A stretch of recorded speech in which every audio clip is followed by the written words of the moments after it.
Hello everyone. I am back. I took a bit of a break. Did not mean to, it just kind of happened. But we're back. I'm gonna explain what I'm doing, why I'm outside. It was beautiful outside today and I wanted to film outside. I didn't think about how loud the neighborhood sounds were gonna be, so that's fine. I also think the background is very fitting for what we're gonna do today, because here's what we're gonna do. So I am an English major. As some people may know, that makes me annoying, because that means that my favorite thing is analyzing literature. So guess what we're doing today? Analyzing literature.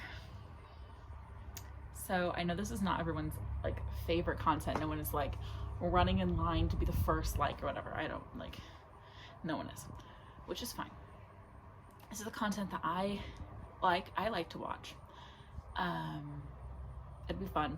I didn't have any other ideas for normal vlog content. Didn't have any of that. And this is something that can help me in my classes and help me in my whole degree. So we're moving to this. It's easier for me to do. Well, I wouldn't say easier. Analyzing literature does take some time, but it's just going to be more beneficial for me.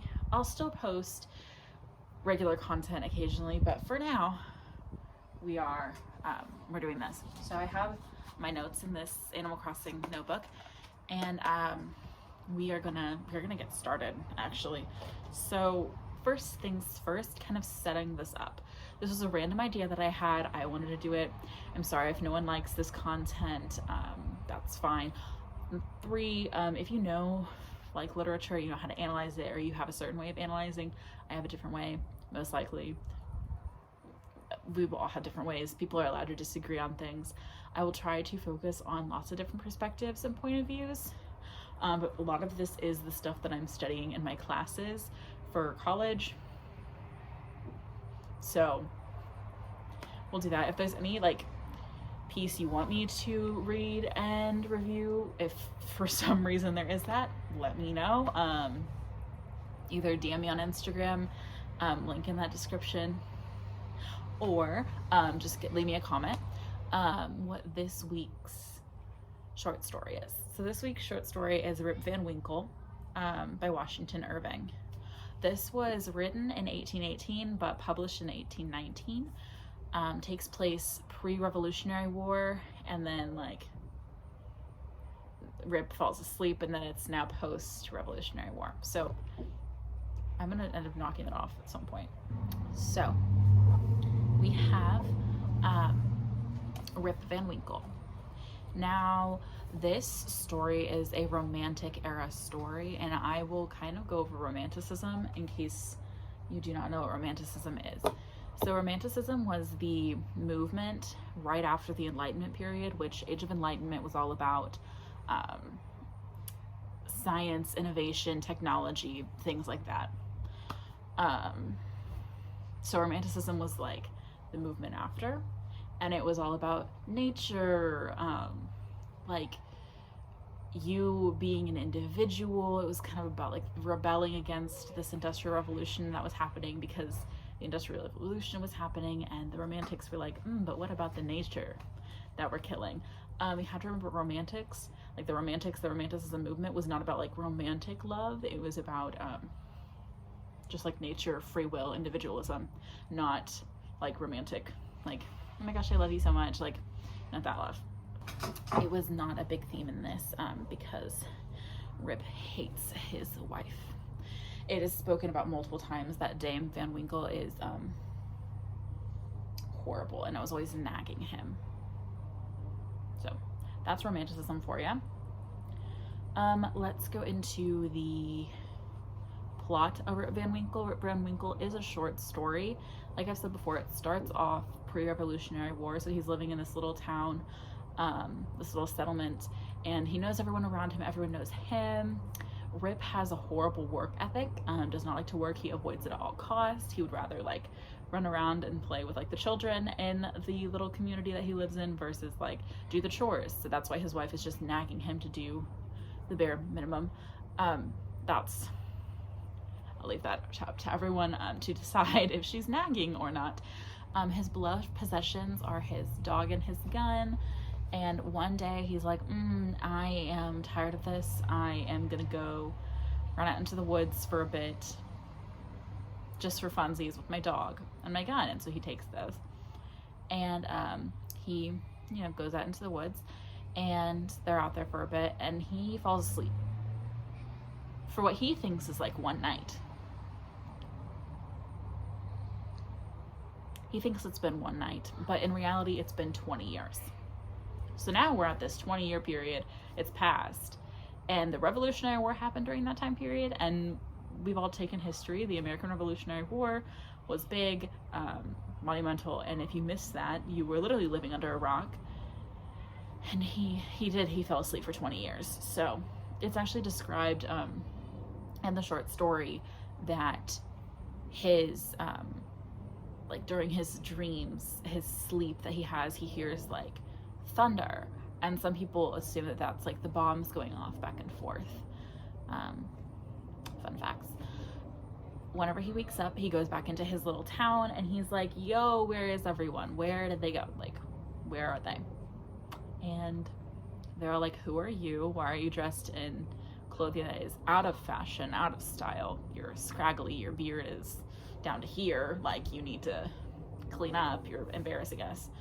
And he goes about and he's like, why is this like this? And then they have to go through explaining to him what happened, and they're like, why does no one know my name? Am I even Rip Van Winkle, or am I someone else? And he has an identity crisis, as anyone would if you fell asleep for 20 years and all of a sudden everything was different than when you were awake 20 years ago and you thought one night had passed. I'd be confused too.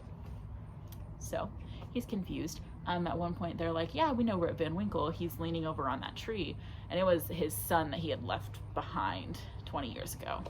They didn't know where he went. So we're supposed to be happy that 20 years have went by and that his wife is not around anymore, because of her nagging. Again, I'll leave that up to your individual interpretation. So that's a good overview. Now we're going to get into what makes this story a Romantic era story. Irving has other works. Another one of his big works is Sleepy Hollow, The Legend of Sleepy Hollow. That's also a romantic story. And I can do a video on that if anyone wants to. I probably will. It's a romantic story because of its emphasis on nature, which is a big part of the Romantic movement. It's beautifully described here. I'm going to read a little bit, not a huge chunk. I'm going to read some here. Every change of the season, every change of the weather, indeed, every hour of the day produces some change in the magical hues and shapes of these mountains, and they are regarded by all the good wives, far and near, as perfect barometers. He basically just like saying that it's beautiful around him.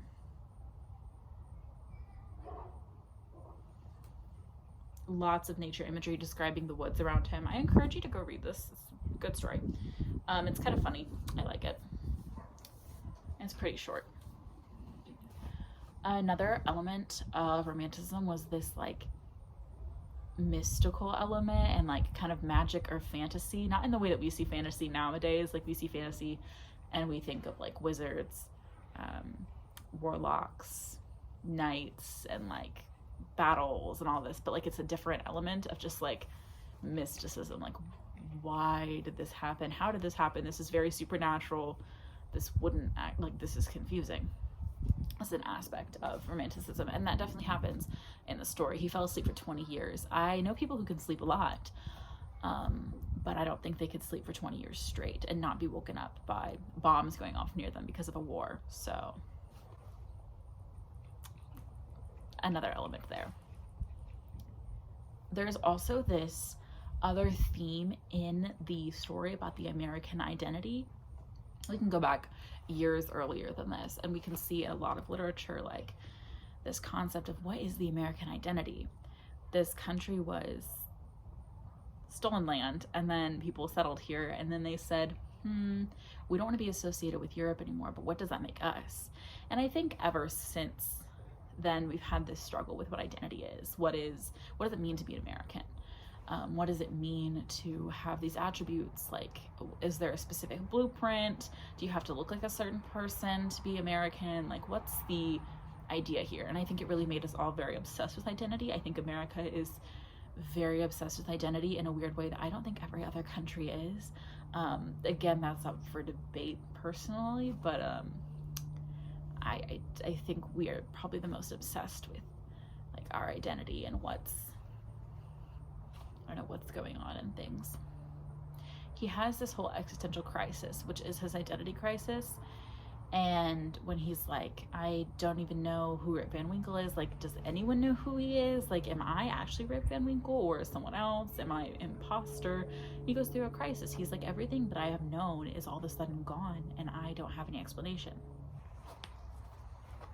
When we look at Rip Van Winkle, we see this fun little like story of, oh, ha ha ha, this guy fell asleep for 20 years and he wakes up and everything's gone, and oh my gosh, his nagging wife is dead, oh my gosh, ha ha ha ha ha. But when you look a little bit deeper, it's about identity. And I think you could see it from a non-American perspective too, but it was definitely written as a, what is America's identity? Like, what is this?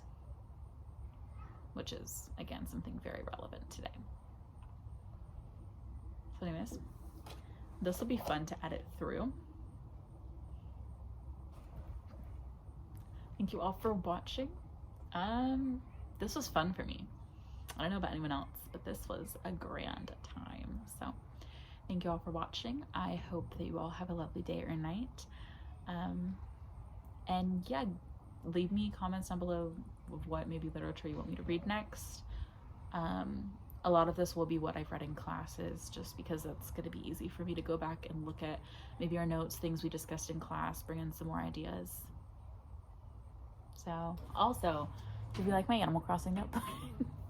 Like, do we like it? Is it cute? I think it's cute. It has little tabs, which are the fruit. So cute. I wish I could do ASMR.